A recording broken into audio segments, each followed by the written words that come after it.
We are live. Welcome back, ladies and gentlemen. I am your host, Blake Ruffino. Like I forgot my name for a damn minute.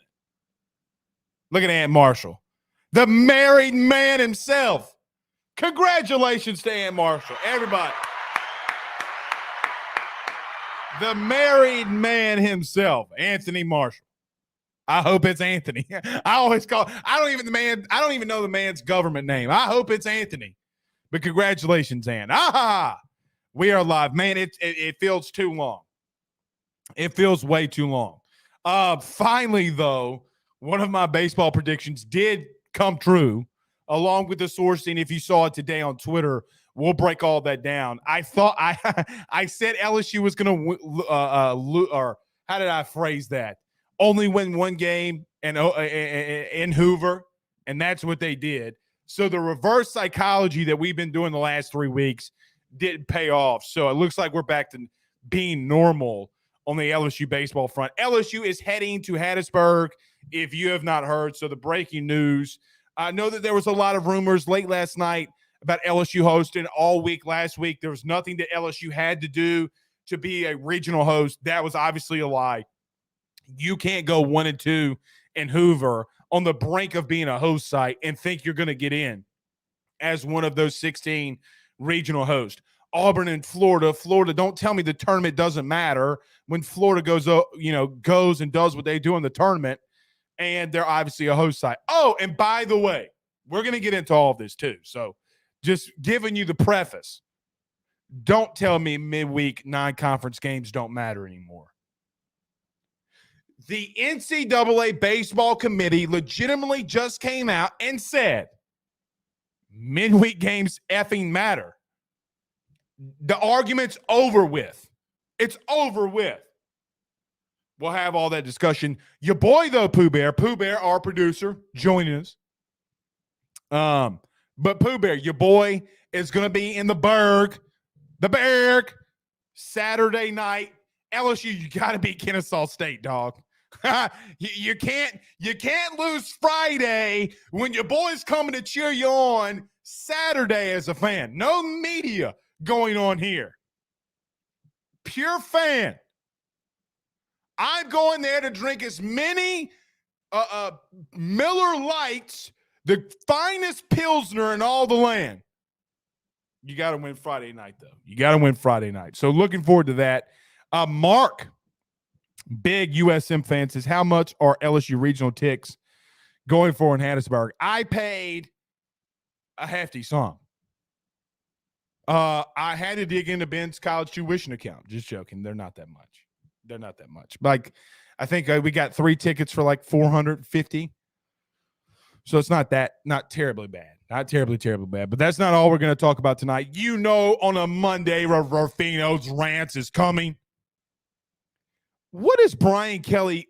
Guys, why is Brian Kelly in the news every time he does the damn interview?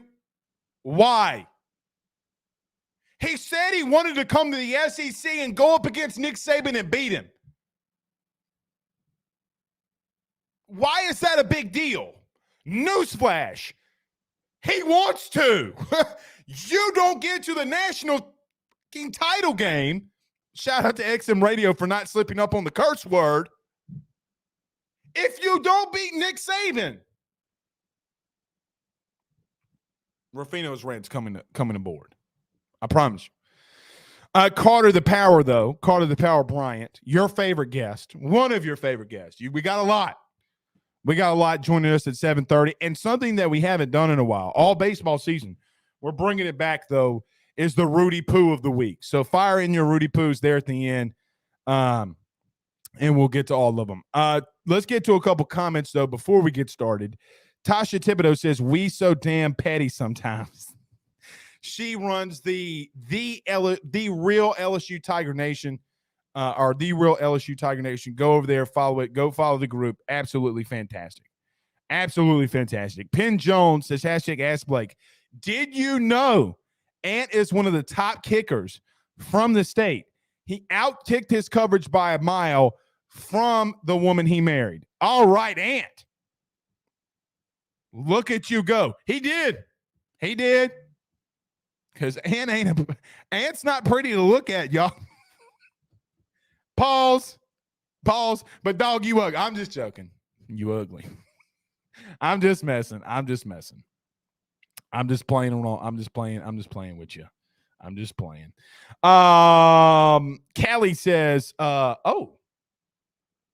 sources. Ben is my favorite guest. I think that's Pooh Bear that said that, though. True. I can see that. Danny Girl, what's happening? Nurse Court, what's happening? I don't see Ryan in here yet. We had some bound to go wow happening last week. Kelly says, let's go, Blake. Let's go, Kelly. Bailey Jones. It's time for the main event of the evening. I love it. I love absolutely all of it. So let's go. All right, let's do this. Everybody do us a favor by hitting the like and share. Share to your Facebook group. So many of you are listening to us on Facebook. Do us a favor by hitting the like and share. Share to those Facebook groups. We just mentioned Tasha Thibodeau's, the Real LSU Tiger Nation. Go follow, like, subscribe, all that good stuff to hers as well. If you're listening to us on YouTube, do us a favor by hitting that subscribe button and notification bell. We greatly, greatly appreciate it. If you're listening to us on the XM radio or you're listening to us on the audio podcast, rate, review, subscribe, do all of it. We would greatly, greatly appreciate it. All right, let's get this thing started, y'all. Let's pay these bills right quickly. We'll be back. I promise you, you're not going to miss this Ruffino's Rants. We'll be back in a minute. Stay tuned. Our partners over at BetOnline continue to be the number one source for all of your betting needs and sports info. Find all the latest sports developments, including updated odds on the NBA playoffs, fights, and even next season's futures. And don't forget that the MLB is back as well. Who are you picking to win the World Series? BetOnline is your continued source for all of your sports wagering needs, including live betting and your favorite Vegas casino and poker games. It's easy to get started, so head on over to their website. Use betonline.ag. Use that promo code BELIEVE. That's BLEAV. That's BLEAV to receive your 50% welcome bonus on your first deposit. That's betonline.ag. Betonline.ag. With over 65 years of experience, nobody is better equipped to service in your vehicle than GM Vardo & Sons. RV repair, big rig overhauls, motorhome chassis, routine maintenance, tire rotations, tire sales. No job is too big or too small over at GM. If you break down on the side of the road in the greater Baton Rouge area, they will come and get you. And the best thing about that is that they can come and get you, and then they can bring your vehicle back to their shop and start the repairs right then. Again, GM Varno & Sons. Go see them over at 2500 Fuller Boulevard. Give them a call at 225-664-9992. 225-664-9992. Tell them your good friend Blake Ruffino sent you on by. I think I just found the best name on YouTube that listens to our show. Edward O. got the crabs. Bro, that's just so messed up. But Edward O. got the crabs on YouTube. Says, let's go, Blake. I'm smacking the like button and ran on. Come on, man. Where do y'all come up with this stuff, man? Where do y'all come up? Ed O's got the crabs. Is it because he went to spring break in Cancun? I mean, come on, man. Is that where he's fishing for crabs? Philip Rose says, hey, Blake, LSU had a decommitment today. Omarion Miller. I'll add the name in there for everybody listening. Is there anything to worry about? We'll start off there very quickly. I don't think that there's anything to worry about personally. So if you missed it, 4-star wide receiver from North Louisiana, from North Caddo, Omarion Miller, decommitted. Guys, when there's a new I'm quite honestly, I'm surprised he didn't decommit sooner than this. If I'm just being holistically honest, you have a brand new staff that he hasn't seen before, that he hasn't met. That's why going to these camps are a big deal. Now, I don't know if Omarion Miller is going to an LSU football camp this summer. I think he was in Arkansas last week on an official visit. I think he just wants to take his official visits. This is, and let me make this very well clear, guys, this isn't always about Texas A&M and NIL money. Every time a kid goes to Texas A&M, it doesn't always have to do with NIL money. I get that Nick Saban painted a picture for you Well, A&M paid all their players. Little man, you're doing the same damn thing. Every player was getting paid before NIL. I mean, I don't mean this in a wrong way, but why is it that all of the receivers 2 years ago in the Alabama recruiting cycle rolled up in the same black Charger or Challenger or whatever it is? Who gives a shit? Nick Saban quoted. This was Nick Saban's defense. I read it in the newspaper. Guys, relax. Calm down. It's going to be all right. I have faith in Cortez Hankton. I really, really, really do. Let's get to some baseball, though, and then we will get to football. Brian Kelly, Amari Miller, Carter Bryant. We'll do all that. Because we got the entire week to talk LSU baseball. But to start this off, though, I really like where LSU seated. I like that LSU's going to Southern Miss. It's a winnable region. Kennesaw State has a left-handed pitcher that's an ace. I think he's hittable. Southern Miss does have the best pitching coach in the country. Ask any college coach. Ask any scout in the country where the best pitching coach resides. They will have the guy, your boy Oshlander, the pitching coach at Southern Miss. He will be in the top 3. I guarantee it. Southern Miss can pitch. You got the bats that can do it. Biggest thing, breaking news.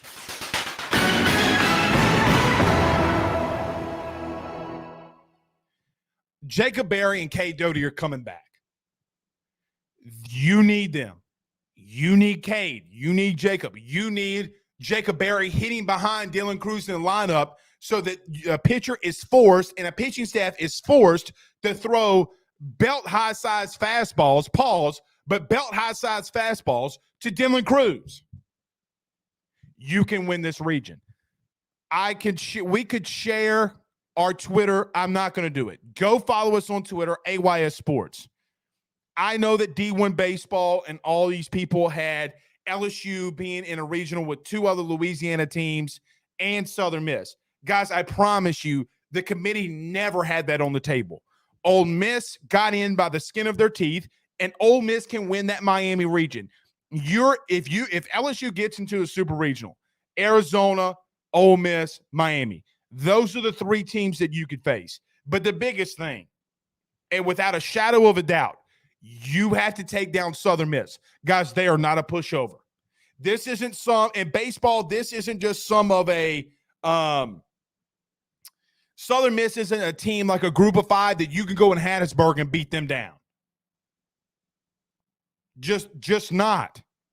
So if you think for one Rudy Poo second that we're going to just waltz in Hattiesburg and beat the snot out of and look, Southern Miss, their mascot's the Golden Eagles. If you think that we're going to just go in there and smash the Golden Eagles down, you're wrong. I will say this, though. Of all mascots in college football, or college athletics, I should say, the Golden Eagle, bro, the Golden Eagle legitimately looks like a buzzard on steroids. Now, my first cousin, and who I consider as a brother, Clay Tajon, I love you. Former closer at Southern Miss. Your mascot looks like a buzzard on steroids. You're going down, Tajon. You're going down. What is there, a Dairy Queen in Hattiesburg? Is that all y'all got? Ooh, we got a Dairy Queen. We got a $1 hamburger and a $1 ice cream cone. Here come the Tigers, damn it. It is a very good regional for LSU. I don't think you could script it up any better. Hell, Arizona could come out of that Miami regional and win it, and Jay Johnson is going to the Supers facing his own team. We'll have this entire week to talk about it. I don't want to shoot everything that we have on this game. We got a lot of things that we got to break down. LSU should have no problem with Kennesaw State. If they lose, now one of the regional scouts that I talked to has watched Kennesaw State a lot. He lives in Atlanta. Kennesaw State's not that far. They can hit. They took Georgia down to the wire. They have some pieces They have guys, older guys that have been there, that are scrappy, that are veterans, and they're very experienced. They do not have the talent, whether starting pitching, whether it be the guys in the field, whatever it may be. They don't have the depth. They don't have the talent that you do. If LSU loses to Kennesaw State, it's a huge problem. Jay Johnson talked about today that he wants to get back to Omaha more than he wants to breathe. Well, you better do some things and get your guys ready, because if that's the case, you got a whirlwind and you got things you got to get ready to go, because Southern Miss is not a pushover. You're in there with Army, and I get it, but yeah. Brad Wentz, and then we'll get to some football. Carter Power Bryant joining us in 10 minutes. Brad Wentz says they have a Whataburger too, Blake. Way down yonder on the Chattahoochee. All right, I got to tell you something. Pooh Bear, I forgot to tell you this. All right, I was in the grocery store yesterday, okay? And I wanted to grill steaks, okay? So I made a Caesar salad. Yes, I love me a Caesar salad. I grilled me and my wife some steaks, okay? I'm sitting in the middle of the grocery store. Guy, I have no idea who it is. He walks up to me, he goes, "Hey, Blake, I'm so-and-so. I'm not going to mention his name, but I'm so-and-so. I watch your podcast. I watch it live, whatever. Shout out to John." I'll give out his first name, but shout out to John. John, very country man. John is in the grocery store with his wife with a cowboy hat on, okay? And he goes, "Blake, listen. I love your show. I love LSU football. I love it. I love LSU baseball. I love LSU basketball. But I got a favor I need to ask, Blake. What gives you the right to make fun of the Chattahoochee?" And it's fine if you keep wanting to say for country people, "Way down yonder on the Chattahoochee." But as God is my witness, he said, "But don't make fun of the goddamn hoochie coochie." I lost it. Shout out to John. Shout out to John. So when I talk about country people from now on, I can't make fun of the hoochie coochie. I can make fun of the Chattahoochee, but God bless it, Blake, don't make fun of the hoochie coochie. All right. Let's get to some of these. Aunt Marshall said, #ask Blake, is it a good thing we didn't get matched up with another Louisiana school? The in-state schools seem to bring their A game against LSU. I completely agree with Aunt here. Guys, quite honestly, and look, anything can happen in the tournament, but ULL is one of the hottest teams in the country. Southeastern is one of the hottest teams in the country. People are laughing at Southeastern going in that Auburn regional. Shout out to your boy. Go follow us on Twitter. I told you that last night, but D1 Baseball said it. Guys, if something's going on with Southeastern athletics, dog, stop. Okay? But they can win it. But I agree with Ant there. I fully agree. Adam Contreras says Josh freaking Smith got called up today for the Rangers. Yes, he did. Yes, he did. Adam B. Oh, my bad, Pooh. Adam B. says, whoa, check your tone. We have 2 Dairy Queens. All right. Well, Adam, I guess he lives in Hattiesburg. Adam will be there Saturday. Guys, if you're going to the game, I'm going as a fan. None of this media shit. Come over. We're gonna be drinking us some beer. What? I'm Stone Cold Steve Austin this thing out. I might take 2 Miller Lights, Pooh, crack them open. I might even wear a white shirt. Blake's going wild. Blake's going wild. Not girls going wild. Blake's going wild. Delton Ducey says, we have a Sonic. Oh, boy. Here it comes, man. Here it comes. Adam Contreras says Scott Brown is the best pitching coach in the country. Maybe so. I guarantee you, and Adam, you better go ask these regional scouts who they would pick. LSU might be trying to NIL some guys at Southern Miss too. You know, we don't have let me just say this very quickly. This might go over some of your heads. NIL has been very good for LSU baseball. You won't remember that one. You won't remember that one. Okay. I do got to say this, Pooh. We're not going to pull up the audio for Brian Kelly. If you missed it, we don't have the time because we got Carter the Power in 7 minutes. Let me say this. Everybody do us a favor, hit the like and share. So many of you listen to us on Facebook. Dude, what are you doing? Hit that like button for your boy. Hit the like button. Let me say this. I don't know, and I'm sure a majority of you LSU fans saw this week. Brian Kelly went on a podcast, not the radio, podcast that one of his former players does. We had Brandon Winbush, if you remember, about a year ago, he was talking about the NIL collective stuff that his business is overseeing. It's called Mogul. We broke it down. I thought it was very, very intense. And I told you guys when Brandon came on here, former Notre Dame quarterback who is starting a NIL business, they're doing a podcast as well. One of the former players does the podcast. It was on with Brian Kelly. And if you missed it, in there, Brian Kelly pretty much, you know what, Pooh? I lied. We're going to play it. So pull this up. I just want to play 30 seconds of what Brian Kelly said. And it's not about Nick Saban, but this is what he said after Nick Saban and why he's coming to LSU. Pooh, put up the graphic for us right quick. Let's listen to this very quickly. I have now and like what I'm looking forward to doing, that's not even part of like where my immediate and even like what I'm thinking in the future. Mm-hmm. So I just think, building the program here to winning a national championship or more. And, as long as I'm healthy and feel like I'm reaching the players, because you got to reach the guys, right. That's why I couldn't do the gritty right here, because, I got to save that for practice. Now, that's LSU head coach Brian Kelly. Okay, in this interview, he talked about wanting to come to the SEC, wanting to win multiple national titles, and he gave Nick Saban his due. He said, and I'm quoting, and it was a 45-minute interview, okay? Brian Kelly would go on to say, guys, and he's telling this to his former player. His former player asks him, well, Coach, why did you leave us? Why did you leave Notre Dame? And he's very blunt. I can't get Kayshon Boutte to go to South Bend, Indiana. I have to come to an LSU to win national titles. I come to LSU to beat Nick Saban because, and see what the national media does. What the national media does, the whole thing that Brian Kelly this week and the last couple of days has been, Brian Kelly's talking shit about Saban. He's talking about how he wants to beat him. Well, no shit.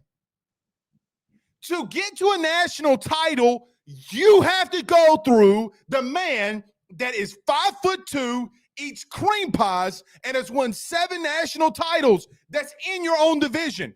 The man is saying that when I went to Brian Kelly said this, when I went up against Nick Saban at Notre Dame, we did not have the players to beat him. We got beat in the trenches. We got beat in the perimeter. We got beat at quarterback. We got beat with our staff. I got to come to LSU to do that. What in the fuck? And I got to say it like that. What in the fuck does Brian Kelly got to do for you to get his name out of your mouth? Does that get to you? Jesus Christ. Sorry if you have kids around you. But this is the chronological order that Brian Kelly, since he's been at LSU, the problems that he's had. Oh, shit, he's dancing with a player. That player goes to Bama. He's with a 5-star quarterback. There he goes dancing again. He looks like a creep. He's behind an NIL. There goes Jacoby Matthews to Texas A&M. Nobody, and I mean nobody, is talking about Harold Perkins flipping from A&M to LSU. Where do you think for a goddamn second, do you believe that Harold Perkins decommitted from Texas A&M and that he went to LSU because NIL wasn't a thing? Do you really believe that? Now, a former player at Notre Dame, the first guest he got, the first person he called, a player that was with Brian Kelly for 6 years.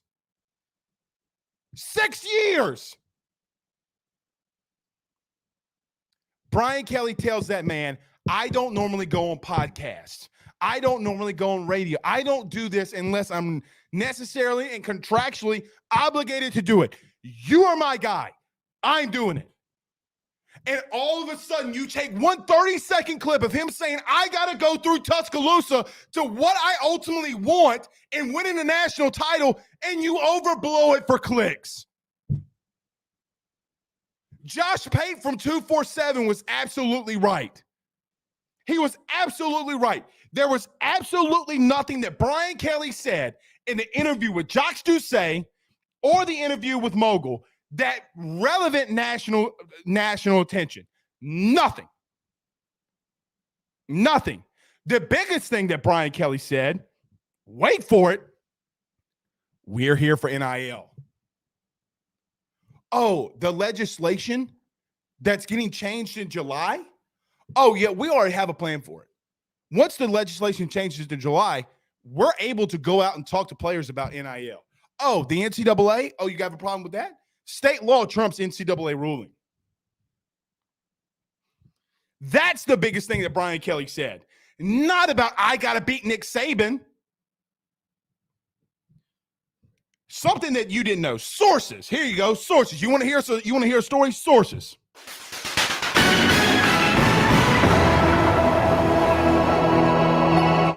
Do you want to know who the first phone call from the SEC that was to Brian Kelly when he was announced he was the head coach at LSU? It wasn't Greg Sankey.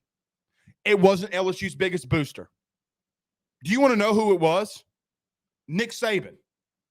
Go on your little message boards, talk about it, ask about it. Brian Kelly and Nick Saban are extremely close.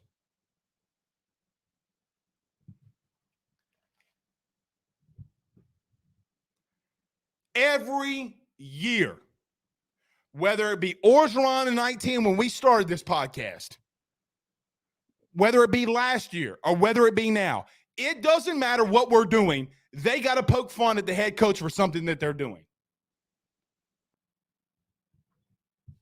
And quite honestly, I'm sick of it. I'm sick of it. You want to talk that shit. You don't talk that shit relatively when LSU is the second best program in the country over the last 20 years when they're kicking your skulls in. I mean, look, bottom line, you can say whatever you want to about Les Miles. Is he a jerk off the field? Is he whatever he is off the field? Sure. But what you knew about those teams were you were going to get your brains kicked in majority of the time. When Ed Orgeron accumulated the talent that he had with Joe Burrow, Jamar Chase, Justin Jefferson, etc., they kicked your teeth in. But now you want to talk about the three coaches that have won national titles, three different ones. You want to talk that shit about them. Go ahead. It's not going to play well. Call the Power Bryant in about a minute. Let's talk about our good friends over at Grahamco. I got to calm down. I'm good. Blood pressure is 91. It's fine. It's fine. Pulse is fine. I'm tired of hearing it. Get to Carter the Power Bryant. Let's talk some LSU football. Is Carter worried about the decommitments and not the in-state guys that are committed? Let's talk about Grahamco, my good friend Carol Foss over at State Farm. Guys, I've got to talk to you about our good friends over at Grahamco. They are the Delta 8 company based out of the state of Florida. They're founded by college football junkies just like you and I am not sure if you're familiar with Delta 8, but you need to be. Grahamco is the absolute leader in this field, and they have phenomenal products that I just need to tell you about. First off is the Wake and Bake coffee that is absolutely spectacular. The gummies are as well, as they're the best in the market. So go to thegrahamco.com right now and use the promo code AYS25. That's thegrahamco.com, AYS25 promo code to get 25% off of your order. Jump on this fast as it is perfect for holidays, anniversaries, and everyday use. Grahamco is hemp-derived and completely legal inside of the state of Louisiana. No medical card is needed, and shipping is very discreet.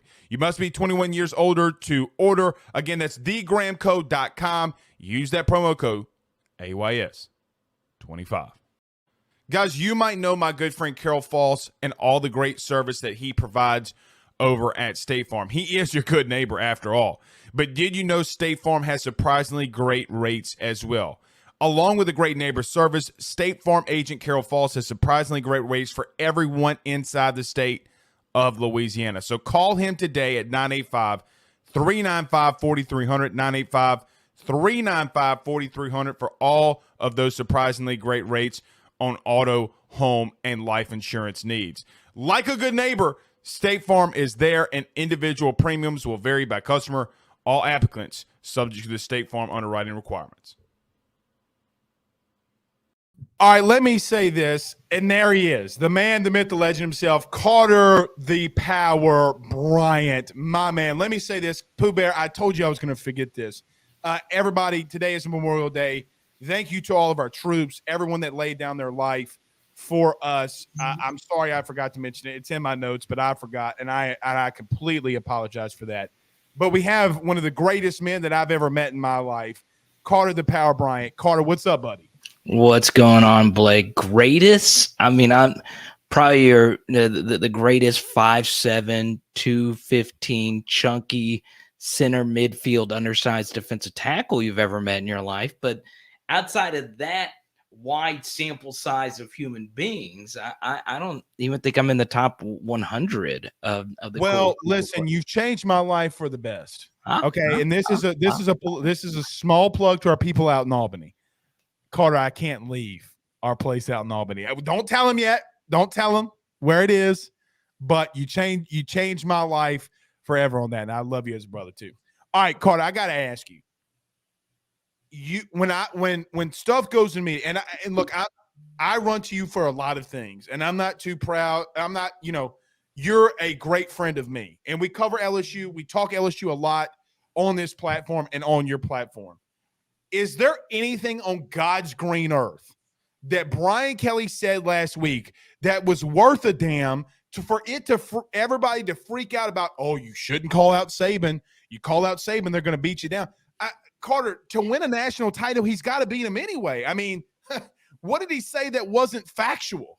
Yeah, I mean, I guess if you get hired, you should say you don't want to beat Nick Saban. That just to make everybody happy. I think that's what you should do, right? Like, I don't want to be the best. That's just not. I don't want to ever beat that Nick Saban guy. That part I don't get. And look, I don't. Carter, he was blunt to his own former player's face. Right. Okay, Brian Kelly said, guys, I can't get Keishon Boutte to come to South Bend.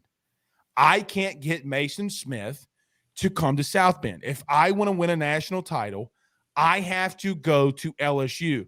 And for me, Carter, as a guy from the out, look, we get so many times we look at LSU and put those purple and gold glasses on.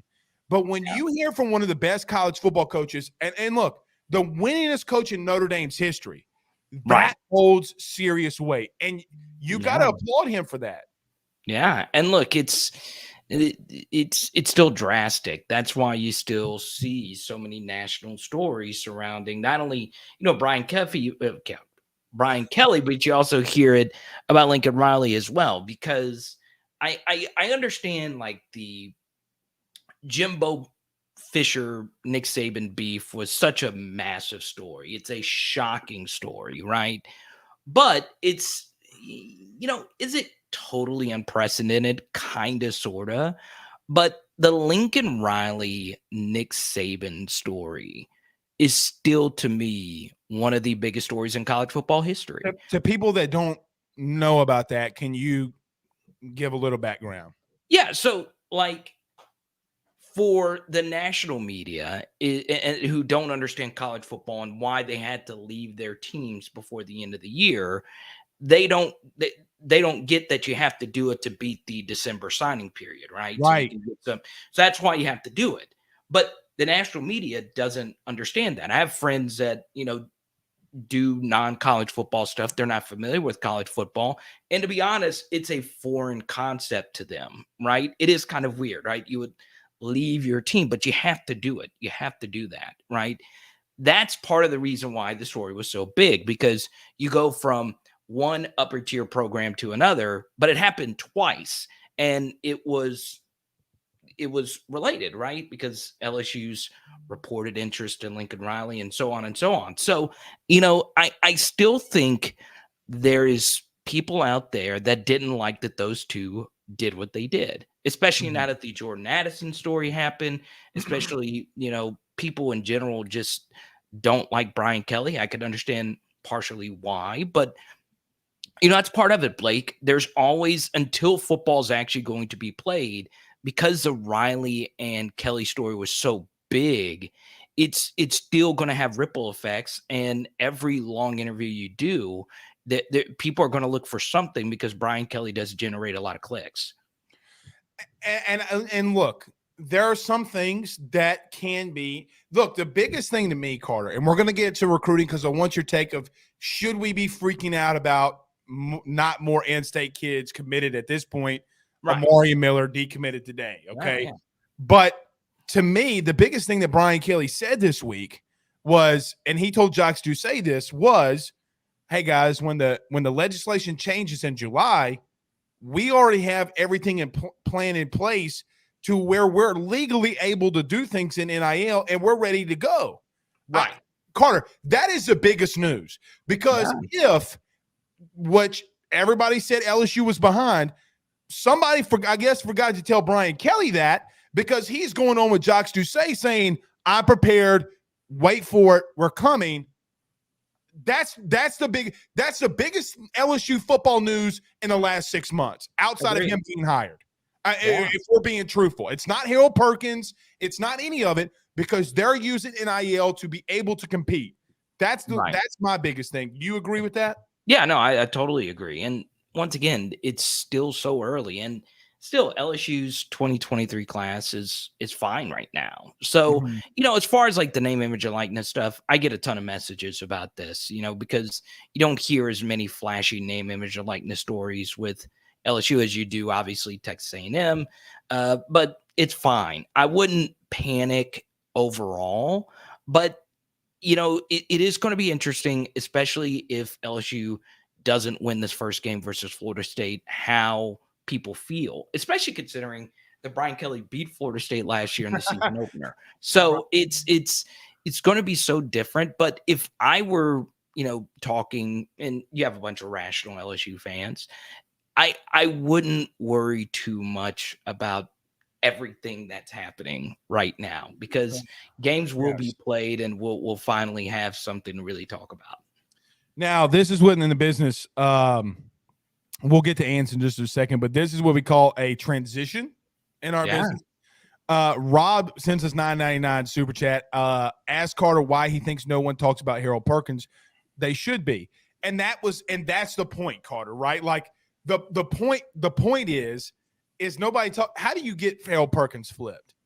Okay, now let's talk about him. Nobody's really talking about him right now. We can confirm that the story about him yesterday was true. He just got on campus yesterday because of Texas school system. Carter, he's here now. I mean, what you've been the guy that's banged that drum. Thinks he can play. I think he can play too. When you see Harold Perkins, what do you see? And we've talked about this before, but what do you see as his role right now? Yeah, and Rob's a good friend of mine, and it's a great question, right? Look, as far as Harold Perkins arriving a little bit later than everyone else, I wouldn't worry too much about that either. Because look, at this point, he's got nowhere else to go. He's got to at least play this year at LSU, right? And it's in his best interest to obviously go out there and ball out of control. Now, as far as what his role is going to be next year, it comes down to how you view him as a prospect. I just view him as this guy that's just good at everything. And sometimes that's a blessing. Sometimes that's a curse, right? We view him as this linebacker. Now, is it great that he's going to play linebacker for LSU? Absolutely. And Matt House played a big role in the recruitment there at the end. But, this was a guy who also took some carries at running back all the way up until the Under Armour All-American game. And his running back tape is really special, and he's verified sub 4.540. And this is something that I'm working on my channel. You and I have been discussing it privately. You've helped me with some of it as well. Harold Perkins is the perfect size to play running back, right? So Obviously, he's going to play defense. I don't think he's going to play offense at all. We just got over a really bad, scenario this past couple of years. Should Derek Stingley play both ways? No, I don't think anyone. I know some of the old schoolers in there are feeling, well, I remember, Ray Back Nitschke, in my day, Charles Woodson played both Charles ways. Woodson, and obviously the best two-way player in the SEC was Champ Bailey. But, there. I don't see that as a potential option, but it could be that he is a better running back, but he wants to play linebacker. And, where he plays is going to be interesting. But I think the most plausible scenario for Harold Perkins in year one is the Marcel Brooks role. And Marcel Brooks was, a very disruptive force towards the end of the year in 2019. Now, was he all world? No, but he did change that LSU defense when that extra speed came in on those race car blitz packages on 3rd and long. Yeah, and I mean, look, I know that there was flags thrown on him, but he had 2 crucial sacks.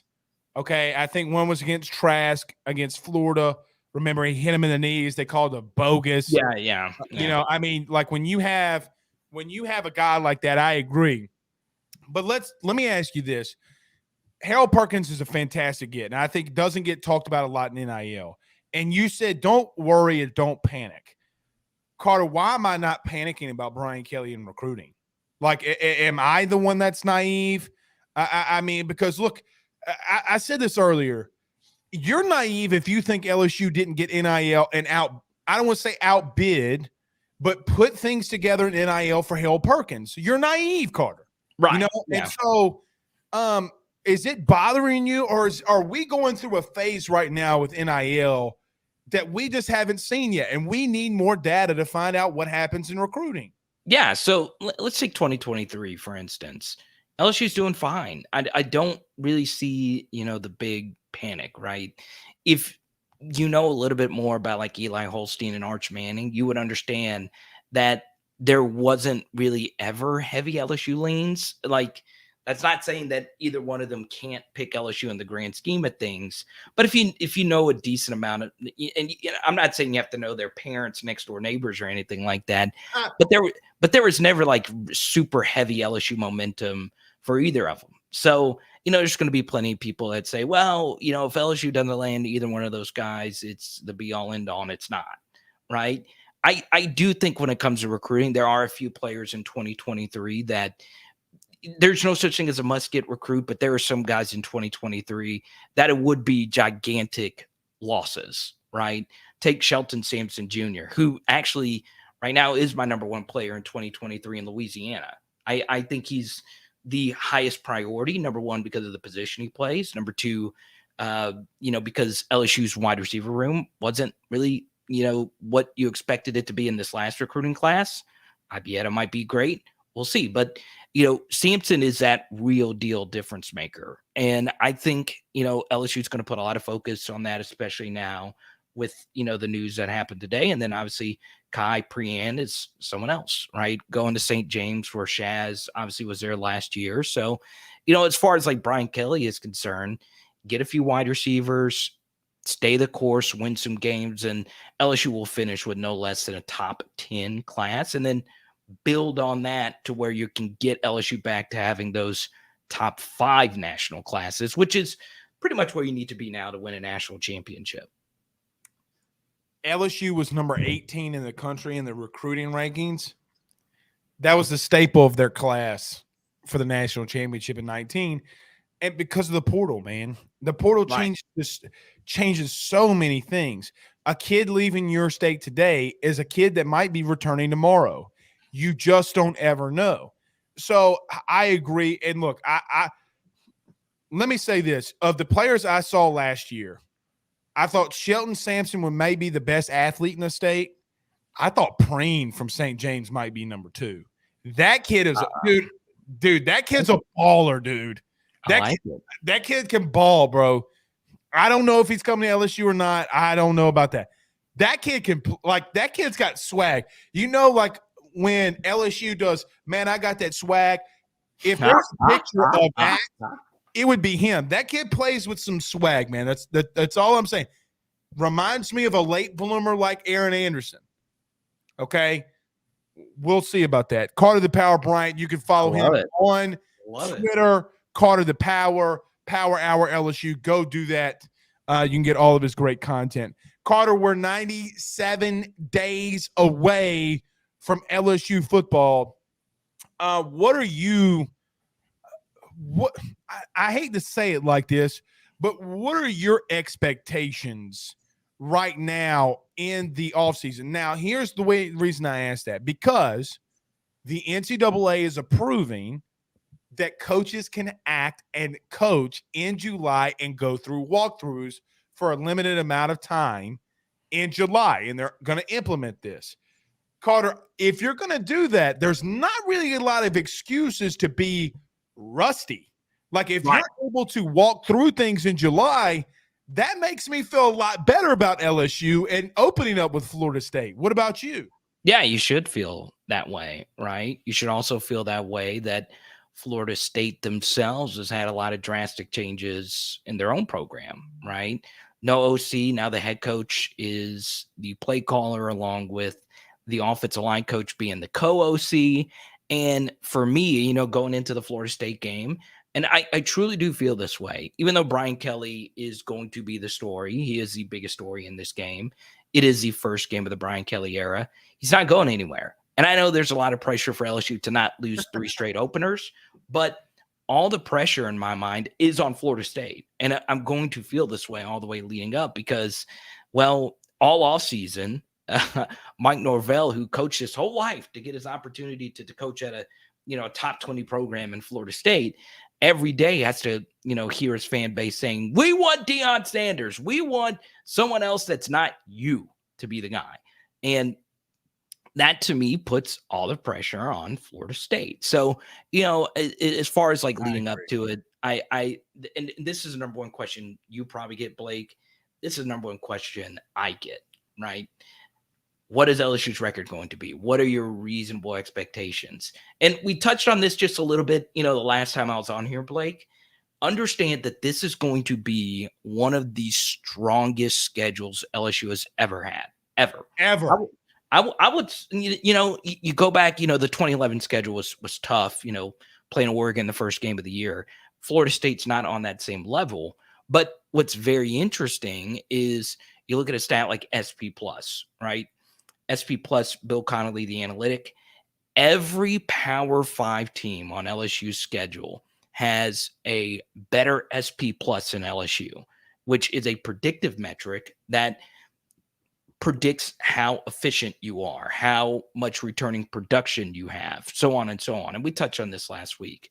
So that should factor in as well, how difficult the schedule will be, because that should not necessarily lower your expectations, but understand that this is no longer the bottom feeder SEC where, Mississippi State is a gimme win this year and Arkansas is a gimme win this year. There's none of that. And that's going to be the biggest change for us as LSU fans. Each and every week is going to be so brutal this year. I'm so glad you said that, because look, I love the LSU faithful in Twitter Spaces. Okay, I do. But they're wrong about this one. In reference to Carter, Tennessee, Mississippi State, right, Arkansas, Florida. If Anthony Richardson even has a half of a pulse of what I think he's going to do, Alabama. And look, again, I'm not going to count out Max Johnson yet. Okay, I still believe that when you have 13 games as a starter and you score 38 total touchdowns, I get the Jimbo factor. But he's not worse than Jake Peets. He's just not. Carter, I know you don't like that, but A&M on the road, you going on the road to A&M, and Jimbo Fisher being there where he has pulled some magic, I'm not going to bet against this is a tough schedule. Here's the great thing, though. I've told you this. I watched the A&M defense and offensive line last week, and then I wanted to compare it to LSU's this year. Carter,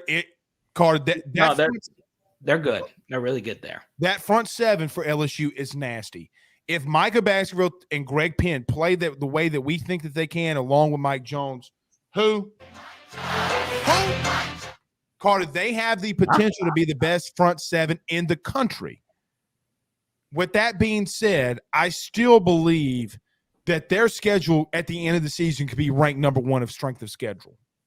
Yeah. No, look, to the Max Johnson comment, okay? Here we go. You know I'm not sour grapes bias. He's gone from LSU fan. Now, like, that shit's not who I am. Like, for instance, Elias Ricks left LSU. He's still a top 5 corner in college football. So I'm not just saying what I'm about to say about Max Johnson just because he's no longer with LSU.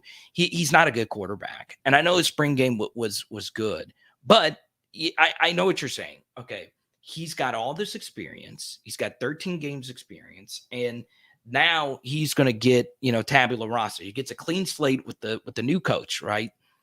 The issue though is true sophomore quarterback rating. If you look at just ESPN's QBR, is actually a little bit more stable from your second year to your third year. That was according to a study done by Chris Moxley, where, we tend to think if you start as a true sophomore and you're not so great, we tend to think that if you start year 3, you could take a leap up. More often than not, who you are as a true sophomore quarterback turns out to be who you are, right? So for me, Max Johnson, yes, touchdown to interception ratio was really good at LSU. He also had a ridiculous amount of turnover luck, such as, if he fumbled the ball would have a favorable bounce. And he had a lot of interceptable throws that were either drops or,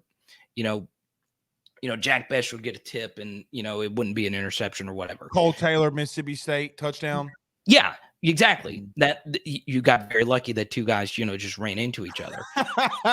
Most Mississippi State ever, but continue. Yeah, and also to add to your point, there was his first touchdown throw in that game was as good as it gets, but the deep ball to Trey Palmer was a coverage bust, so on and so on.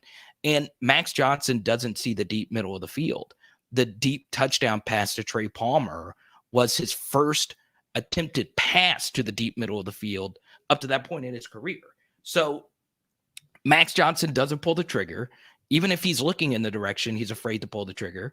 He doesn't play with a lot of confidence. And I don't know if that just changes going from one place to the next, especially considering I don't think A&M's receivers are going to be as good as what he had last year. I mean, he had an amazing group of receivers last year and still was wildly inconsistent. Now, the play calling was bad, but I just don't think I don't think he's going to win that job. I think Haynes King's going to win that job. And I think Connor Weidren's going to end up being better than him in the long term. I agree with that. I just don't see Max Johnson at Texas A&M really being anything. They ran dual slants to the short side of the field. Carter, it was, I get it, but no, true. Pete's was rough. He's ass, dude. Pete's was rough. Oh, bad. Right. I get it. Let's get off this, but you talk about interceptable throws and passes that didn't get picked off. My first thought was Garrett Nussmeier does too. That is very true. So let's just be cautious of. Yeah. The only person that didn't put a ball completely in harm's way multiple times was Jaden in the spring game. Now, again, Carter, if their philosophy is run the football, great defense, and not turn the ball over, then Garrett is not your guy. Right. Yeah. He's just not. But if you want to be like risk it for the biscuit and all else goes, then sure, throw him out there. I don't give a shit. But I mean, I'm just saying. Anyway, Carter, your chat's been lit, man. There have been your chat is getting some hot takes in here. I just looked at it a minute ago. Okay, what's they saying? Jack Bess is going to be on the bench. Court, yeah. But then I see Jack Bess is going to be on the bench. Rico, wow. Okay, Booty, Neighbors, Thomas, and Hilton will keep Bess on the bench. No, I mean, no. Okay, let me say this. Okay, Jack did jump on the channel. He's a great guy. I've gotten to know him a little bit. All right. Objectively speaking, that guy had one of the best true freshman seasons of any LSU wide receiver ever. Right. He was really that good. When you look at, the amount of times he moved the chains on third down and all the different things we asked this guy to do. Right. Oh, you've never played tight end before. Oh, you've never blocked before. We need you to do it now. Right. And he did it. Right. He was phenomenal last year. Now, for a true freshman wide receiver, he was phenomenal. Now, I'm not saying he is the next Jamar Chase, but he was really freaking good. Now, the other guys could very well keep him on the bench because all the guys that he just mentioned were really good football players. But Jack Bess gets open on third down, and there's just no other way to put it. That is one of the most valuable traits you can have as a receiver. He's physical, good after the catch. I think his ADOT will go up. I think Yak will be even better for him. I really do think there is more room for him, even if people think he's already reached his ceiling. I do think, to Rico's point a little bit, I don't think that you have a legit starter at 3 and 4. Okay, meaning I think that you have Kayshawn, right, and you might have Jure. Okay, because Brian Kelly historically loves big body receivers that can run. Okay, I think that they'll go full. Speaking of the Saints, I got the hat on. Carter, the way that I've been told is they're going to Sean Payton that thing. Different formations and different bunch packages are going to have different personnel. If you have this personnel, let's just call it Tiger Package 1. Okay, we heard him call it that in the spring game. Tiger Package 1 was a bunch to the right. You had Jack Bess, Cole Taylor, and Malik Neighbors. Jack Bess, Jure Jenkins, and Malik Neighbors. When Malik Neighbors ran the out, Jure ran the corner, okay, and then Jack ran the little hitch, okay? But they're rotating in receivers. I think that this is going to be more of the only guy that I don't think they rotate in and out like that is Kayshawn. He's the only man that you're not rotating, okay? Yeah. But I say all that. Jack Bess is just a animal. Right. You can't take it. Carter, in my opinion, he's your number 2 receiver. Same thing. All the data supports that too, right? Like you look. Okay, so last year going into last year, I did a few videos on Jure Jenkins being the clear number 2. Right. It wasn't close. It wasn't close, but I kept hearing, Trey Palmer, Devonta Lee. And look, we had a full year where Jure, won us some football games, right? But we wanted to pick, we wanted to pick some unproven guys. Well, you look at a lot of the traits, right? So Jure Jenkins going into last year was the best player on the team when it comes to drop percentage, minimum 15 targets. Same thing with Jack Bess. Of the players that had 20 or more targets last year, I believe Jack Bess's drop percentage per SEC StatCat was the best. It was the best. And again, Carter, to rudely interrupt you, it wasn't close. It wasn't close. It was not close. Here's the thing, right? Those other guys might be faster than him. All those things, right? But he gets open on third down when it matters the most. For instance, okay, Jack Bess was robbed of his best highlight last year, the Mississippi State catch, right? And I've talked to him a long time about that, right?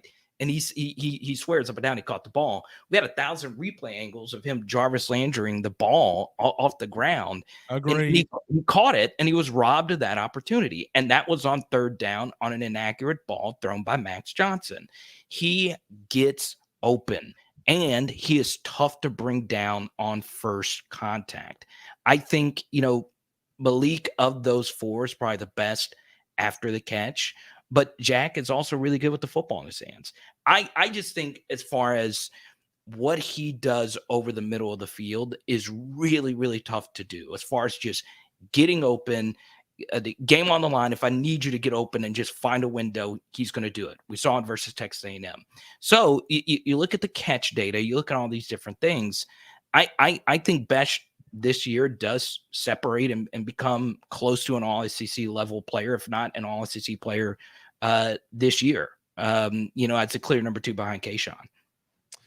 We do have some news. Brody says that Josh Smith just led off with a single in his first bat in Major League Baseball. That's absolutely fantastic. That's awesome. Good. I love. And by the way, Carter, in no way possible should baseball go to 7 innings other than midweek games. Oh, okay. No, that's fine. Just throwing that out there. All right, buddy, I love you. You, what you got coming up on the show this week?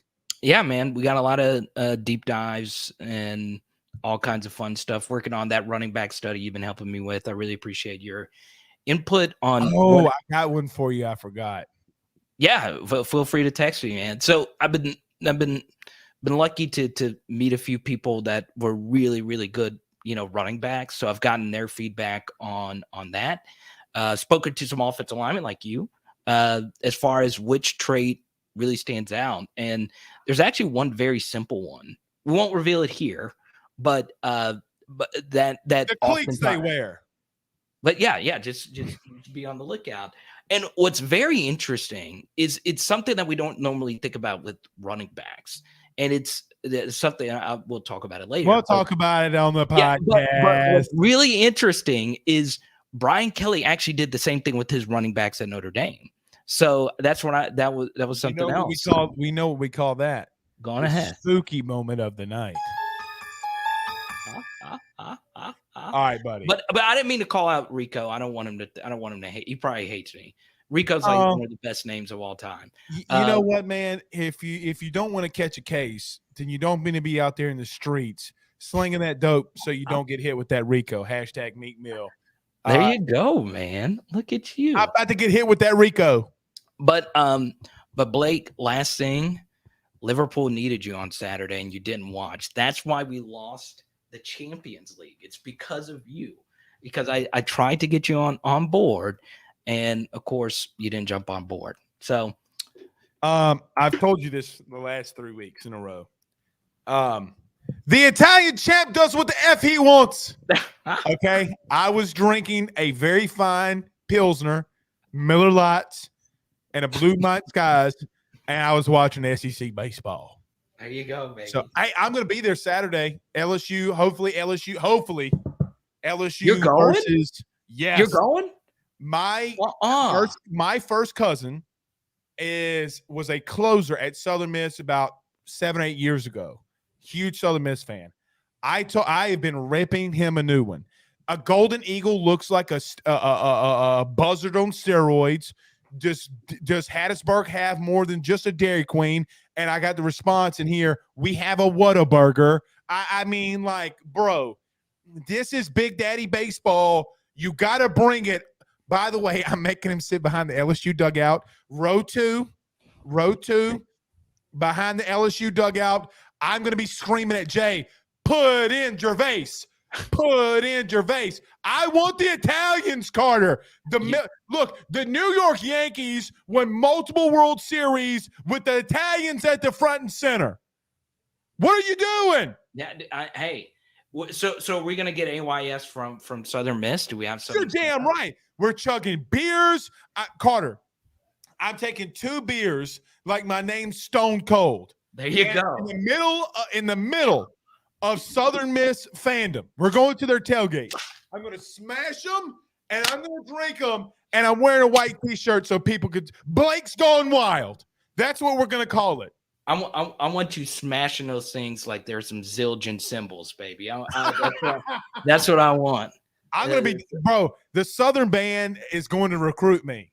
When we go out there and play neck, I'm going to hit it with the – Anyway. All right, we got to go. Carter, I love you.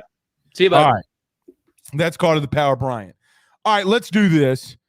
Let me talk about my good friend John Patton over at GMFS Mortgage. Guys, 225-614-1234. That's 225-614-1234. Buying a new home, saving money on the mortgage that you have now, or even doing that cash out refi. The timing has never been better. Get in touch with him today. Again, that's John Patton over at GMFS Mortgage. And my good friend Richie Roche over at Roche's Lawn and Landscape, 225-937-7220. That's 225-937-7220. Tell him Blake sent you a bye. All right. I hope Pooh Bear's ready. I really, really, really hope Pooh Bear's ready because he's here. Ba-na-na-na. Producer. I cursed. I'm tired of it. I'm just tired. Pooh Bear, keep my coach's name out your mouth. I'm tired of it, bro. Yeah, we did a whole podcast with the title "Keep My Coach Name." Carter was the guest on there, so maybe it's just Carter bringing that energy. He bringing the heat. I love it. Listen, I don't know what to ask you, Pooh. You know what? I do know what to say here, Pooh, because we're not going to stay too long. Everybody should go watch the Golden Boot podcast because everything that you're going to say right here was said on the Golden Boot last night. Tell them everywhere they can find it. You can find that on YouTube. You can find it on Spotify. What? You can find it on Apple. What? You can find it on Google. What? So I mean, can you find it at? You know who probably has it too? Costco. I'm sure that there's a CD or something at Costco where they can get. All right. We will see you guys soon. Y'all have a good night. Peace out, Girl Scouts. We'll see y'all tomorrow.